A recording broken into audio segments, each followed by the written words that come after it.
wow. Well, I'd love to say that I started in sales as 100% dedicated to the cause, but actually it was just looking around at what I wanted to do. I knew I wanted to go into work. I knew I wanted to earn some money. And it was at the time one of the jobs that you didn't need many qualifications for, if I'm honest. So my dad had always said that I could negotiate a good night out if I wanted to go out with friends. So I thought I'll give sales a go. So I started off on the trading floor of a newspaper. And those were in the days where actually it was quite acceptable almost to bully and harass in the workplace. It was kind of just a standard. And if we didn't hit our sales targets at the end of the day, we'd actually have to stand on the chair and apologise why we hadn't. Or alternatively, it got written on the whiteboard as to why you'd failed and you got a black mark against your name. And at the end of the week, if you'd had enough black marks, you kind of got disciplined. So, I mean, times have changed now. You could never get away with that. But the old fashioned, when you've made a sales, you wouldn't go and ring a bell. And I think it just gets under your skin.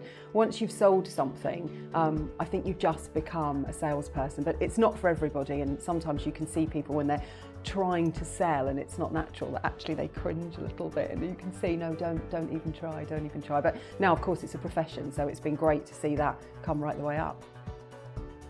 This is one of those moments where I actually came from managing quite a big team at Royal Mail. And then before I knew it, they said, could you just head up the new business team? And there were just a few of us. And actually we started with 3 people originally, myself, Kerry and Yvonne.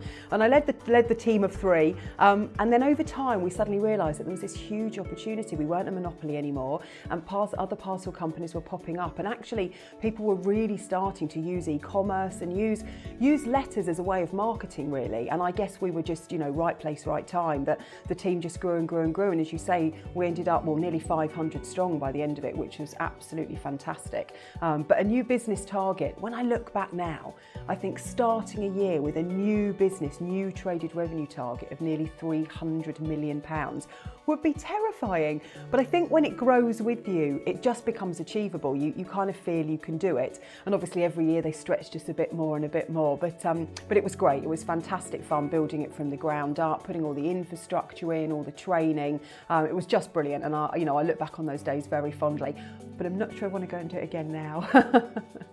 Do you know, I'm sure I have at some point, but I don't know whether I just don't see it, or I think I was lucky enough actually to grow up in the era where Margaret Thatcher was Prime Minister, and whether you loved or hated her politics, actually I was kind of 9 and I just knew that any woman could do anything. She was the Iron Lady and she was controlling things and changing the world at the time. And as I say, whether you agreed with what she did, she sort of was my inspiration. And I think I look back now and I look at what my kids grow up with and who they have to aspire to. And we've kind of seen change over the last decade as to whether it's people, dancing provocatively or whatever it is that the kids are watching. It feels so very different from what I was exposed to, 3 channels. I remember Channel 4 going live. So I don't know whether I didn't, I just ignored it, but I truly believed if I put my mind to something, I could do it. And, having nearly 20 years at Royal Mail in a very, very male environment, actually, I never felt that I couldn't. And I think I was lucky enough that I worked for some great men who really supported my career.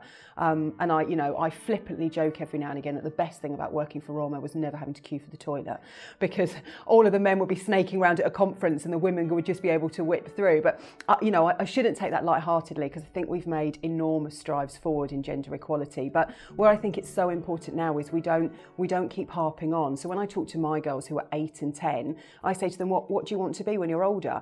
And there's not the generation where they might not work. They almost will work. It's a guarantee. It's the way the world's gone. So when we talk to them about, do you think you'll be stopped because you're a woman, they look at us like we're crazy. And both my husband and I very much feel that actually, if we just say to the girls, what are you going to be? It's up to them. And I think historically, as we move forward, the kind of whole gender debate will just disappear, because there will be equal opportunities. And I hope that's really coming. But I think, as I say, we have to be so careful not to keep bringing it back up. And, it's up to us as the next breed, the next wealth and generation come forward. It's up to us actually to really encourage them not to see gender as a topic of conversation, but just as what you are. Do you know, it's an interesting thing. I didn't think I'd ever end up writing a book, but I wrote a small paper, and then I was lucky enough to have that published in a newspaper. And then actually the publishing company contacted me and said, would you turn this into a book? And I thought, wow, how hard can that be? Turns out it's a lot harder. It's sadly not made me some of the money that some of our other lucky authors have made. It turns out if you write on business strategy, hasn't quite got the pull of some of the other books out there. But it was great to do. But where I felt really passionate about the book was I wanted to finish it off with actually a business model. So rather than kind of pontificating about how to do business better and learning from my experiences, actually I wanted to show a way forward. So lots of research, it took nearly 2 years to put it together, lots of research into different companies, and ultimately that's where I created the Dice Matrix model, which is still running now and still works with lots of blue chip companies, which is great. But it's not something I set out to do. I think it was more that kind of organic growth, and the opportunity came to write it, and I thought, well, why not? But my husband loved it. He got to spend 2 years of watching nothing but sport as I typed away at the kitchen table every evening. He keeps saying to me, write another one, but they say there's only one book in everyone, and there's definitely only one book in me.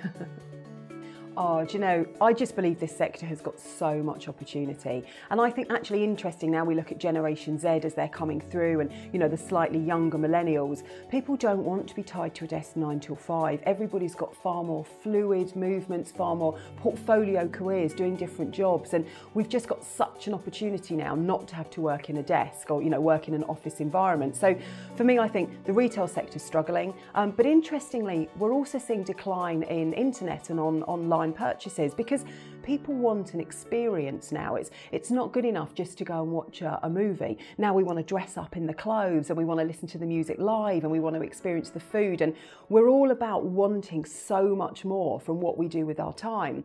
So I hark back to the old Tupperware party, you know, where I think my mum earned money making Tupperware. I think the renaissance of that, of people coming back and doing it, but doing it face to face. I would love to buy, and I buy lots of clothes through Captain Tortue.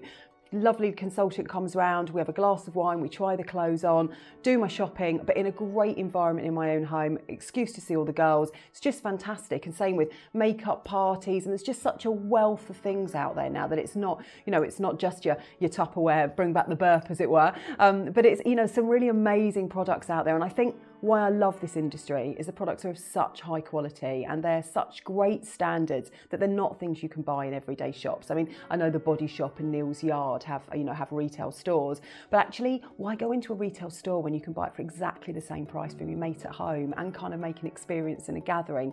So I think the sector's got huge opportunity. I also really love the way it empowers people to be able to earn some extra money. It doesn't have to be a full-time job if you don't want it to.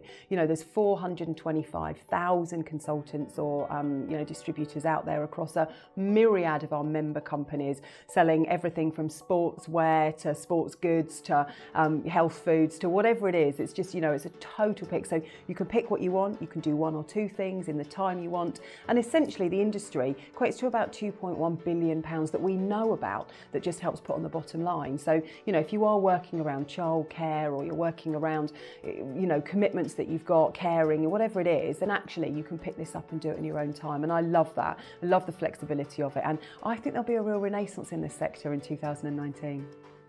I think the DSA sector is going to, or the direct sales organisation sector is going to be huge. I think we need to get better with the code of conduct because I think that's what holds the integrity together. And actually, as an industry, it's very interesting that we choose to self-regulate. And I think that the member companies that support the DSA are vital. But I think we'll see this grow. I think that more and more organisations will shy away from the huge retail costs of being on the high street. And I think the more that goes online, you know, I mean, you could argue that eBay essentially is one of the largest direct sales organisations around. It is people sitting at home selling things direct to the home, and that's all a direct sales channel is it's somebody missing out the shop and the infrastructure and taking it direct to their home. So I think there's lots of opportunity, and I think it will grow. I'd very, very much like to see the over the 2 billion that we contribute increasing. But I think as people do move on, and as we see now the hashtag side hustle and part-time jobs and flexible working, I think the industry will enable that and empower it. And I also think there's lots more that's being created. You know, I mean, Brexit, not Brexit, whatever, however it pans out and whatever happens, over time, I'm sure the UK will start to manufacture more. And I don't think that matters whether we leave or don't. I just think we will start to. And we see some great R&D research units going up with the direct sales organisations in the UK and Ireland, which are fantastic. So I think for our economy, it's only a good thing. I think it gives people an opportunity. Life is expensive. It is hard to earn money now. So to be able to do something on the side and have a bit of extra cash, why not? No, absolutely not. It was just such an amazing surprise. And I'll be honest with you, my husband and I had come home from my 40th birthday. We'd been wine tasting, and I think we were relaxed, to say the least, is a fair thing to say. And there was a letter, very formal letter, sitting on the doorstep when we got back. And I opened it up, and my husband said to me, gosh, this looks very formal, from the Cabinet Office. What have you done? So I don't know, what have I done? And I opened it up and read, and the Prime Minister has asked me to write to you on behalf of the Queen, and you've been considered for an Order of the British Empire. And I just gasped. I really didn't know. My husband grabbed it out of my hand and said, oh gosh, how bad is this? What have you done? And he read through it and he said, you've got an OBE. And I said, no, it says at the top they're considering it. So if you read on, they've awarded you an OBE in the New Year's Honours List. And we both just stood in our hall, kind of just totally dumbfounded. And I don't think it really sunk in. Then it's the strangest of things. You have to accept it and send it off and not tell anybody. You have to keep it totally quiet. And then you don't hear anything until it's announced. So you sort of wait and you think, please don't let this be a practical joke. Please don't let me have this not be right. And then it's announced, and then you get the most amazing day. I got to go to Buckingham Palace. I was lucky enough to be given my OBE by Prince Charles. You get to take 3 guests with you. So my husband and my 2 girls came. And my youngest at the time, who's 99.9% convinced she's a Disney princess, she wanted to wear a tiara, a crown, and I said, well, I don't really think you can, and you have to wear a hat, or women have to wear a hat. And she said, well, it's a hat, so I'm going to wear it. So she did. She went in a little tiara, and we had the most amazing day, and my parents met me afterwards, and it was lovely. But it was lovely not just because the day was great. It's lovely actually to be recognised and to have somebody say, what you do is fantastic, and I think that's great. I wasn't expecting it at all. I think you have to have 3 independent people nominate you, and I still don't really know who did, which is, makes it even nicer. But yes, it was a big surprise. I never thought about it. And I certainly, when I said to the girls there, enjoy it, because we'll never probably get back here again unless your dad does something great. Or they do something great, of course, but that's it. I'm done and dusted. Lucky once, it'll never happen again.